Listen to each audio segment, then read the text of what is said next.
need you to turn off your phones and unplug any televisions or radios. And focus on the pendulum. There are powerful forces at play.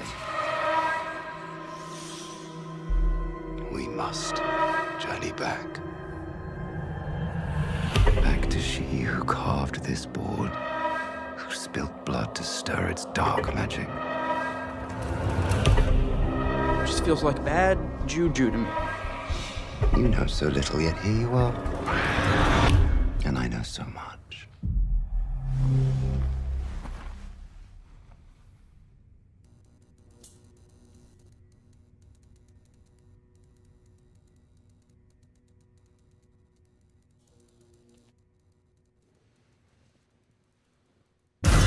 How are you doing today? I'm happy. I'm having fun. I get to see my cast again. And we shot this film in Montreal. So being at the Yeah. Fantasia Fest, I heard about the Fantasia Festival for years. I was never able to make it here, let alone open a film here. So I'm very excited. It's kind of a cast and crew and fans screening all in one. So I'm a little happier than usual. And you mentioned that it was shot in Montreal. Do you know any specific locations? Of course. Well, Montreal and New Orleans. But one of the reasons I love Montreal is there's old Montreal, there's a whole section of buildings that date back to the 1700s.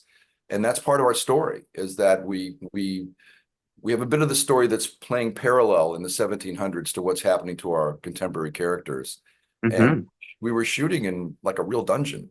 So, I mean, there were things like that where there was set dressing, but we already had spectacular sets here. It's one of the reasons we chose shooting in Montreal. I'm not going to spoil anything, but surely this opens a door to a big universe. Would there be a sequel? That's up to the audiences. I always find it a little fronty to start talking about sequels. We're just launching the first one, but for me, it is a whole universe. The pendulum board is something I've researched in the past, and I realized, well, it could be the Witchboard. I don't have to do Ouija boards here, because the actual history of pendulum boards is mind blowing, and it's one of the most interesting techniques for divination, for spell casting and reaching spirits. I caution our audience, because these Ouija boards and pendulum boards, they're not to be trifled with, but pendulum boards have a wider range of symbolism and mystery, and I really wanted to experiment with that on film. It's a very visual device. Wow. And how is that to make a witch movie? It's cool. I'm conscious. Look, I believe in the supernatural world. I think we've all experienced it, whether we want to really admit it or not. Whether it's in dreams, which I've done a few movies about, including this one has dream elements for sure. But I try to balance it with good. I don't like just doing pure evil. The movie, it needs to be fun, it needs to be scary, and I believe it is. From our first reactions from audiences have been great. But I also think I like characters we can root for. I'm a little bit old school that way, and I love working with great upcoming talent. And I think we have a marvelous cast, really led by Jamie Campbell Bower and Madison Iseman, that I'm just delighted with their performances. And how is it like to work with such a talented actor such as Jamie Campbell Bower? It's a delight. So some directing is almost coaching. I come from a theater background and I enjoy that. But with Jamie, it's just, what flavor do we want? And it was one of the best on-set relationships I've had with talent in a long time. He's amazing in the film. He loved the character from the first time he read the script.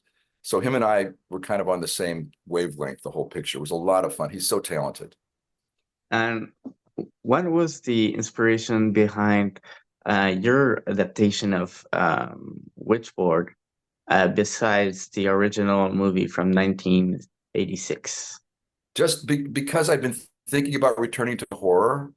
I've done two in my little personal trilogy of reinventions of horror.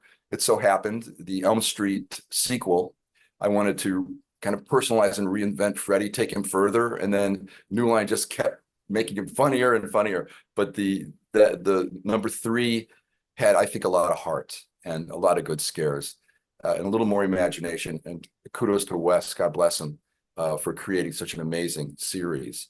The Blob I had intended for that to be my first directing gig. I got the rights to the Blob, and I wanted to take what was like this classic and have fun, kind of taking it, contemporizing it, taking it further, and doing some big things with practical effects I wanted to try at the time.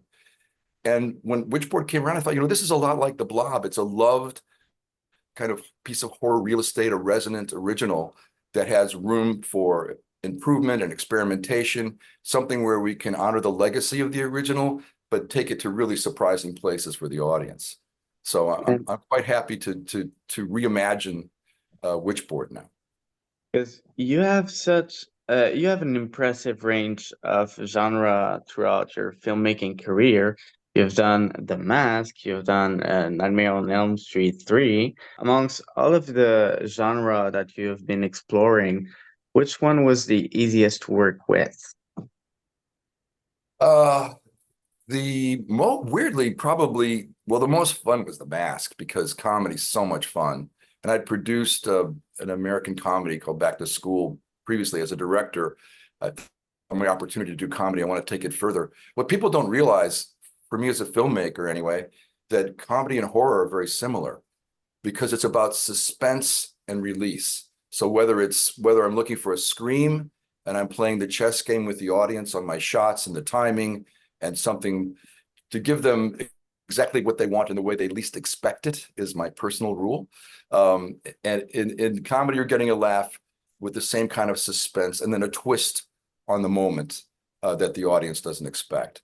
And what I like about both is I can sit in the audience and know whether it worked or not. The films have their own life. They're both very lively genres for audience interaction. And that's one of the things that's most fun for me as a filmmaker. In your opinion, on a scale of 1 to 10, how scary is Witchboard? Well, look, for me, it's a 10, okay? Because I went to that place. But because I balance it with an element of adventure, it's not, look, there's a certain kind of horror film that's very depressing, where there's excellent, The Exorcist was a little bit like that, where it was relentlessly depressing and ended in a hopeless manner. Almost hopeless. I think the girl and her mother survived. So I like trying to create rooting interest the same way I do in my action films. So it's a balance. But the number one thing is we had to deliver the scares. And I'm already being complimented on 2, we call them set pieces, 2 set pieces in particular you can't unsee, as people say. So I'm quite pleased that we seem to have succeeded with those and a number of the other suspenseful and scary sequences. Oh, and was there any funny stories that happened on set? Well, funny, yes, because Madison Iseman is a champ, our leading lady, and I'm going back to practical effects to a great degree here. So the CGI was only used for enhancements, and there's something that happens with the cast when I do practical effects where they actually are scared, because they know something's going to explode at them, even though we've rehearsed it and showed the demonstration to them and showed them it's safe. There's something that's almost subliminal. The actor communicates to the audience because they're scared. And there's always an element of actual fright when you use practical effects. And for my last question, I would love to ask, do you have any release date set? Well, we were lucky enough to do that. My intention here was to do a truly independent film and do it at a higher quality than you might normally see for indies. And the beauty of that is then we go to all our friends at the studios. We're talking to them now to see what their plans might be. And you end up almost in a kind of a positive auction situation. That's why we're doing this festival right now, to get the film out there and get the responses out there. Thank you so much, Mr. Russell, for this interview. I thought it was a very great conversation, and good questions. The Mask, big fan. Blob, big fan. And I'm pretty sure I'm going to be a big fan of Witchboard also. So I'm going to wish you the best of luck for your screening, Fantasia. And I cannot wait for you to experience Fantasia's audience. Yeah, no, it's going to be a big night tonight. We brought some of our leading cast, and we're going to have some fun. Now we celebrate the film. Thank you so much. Thank you.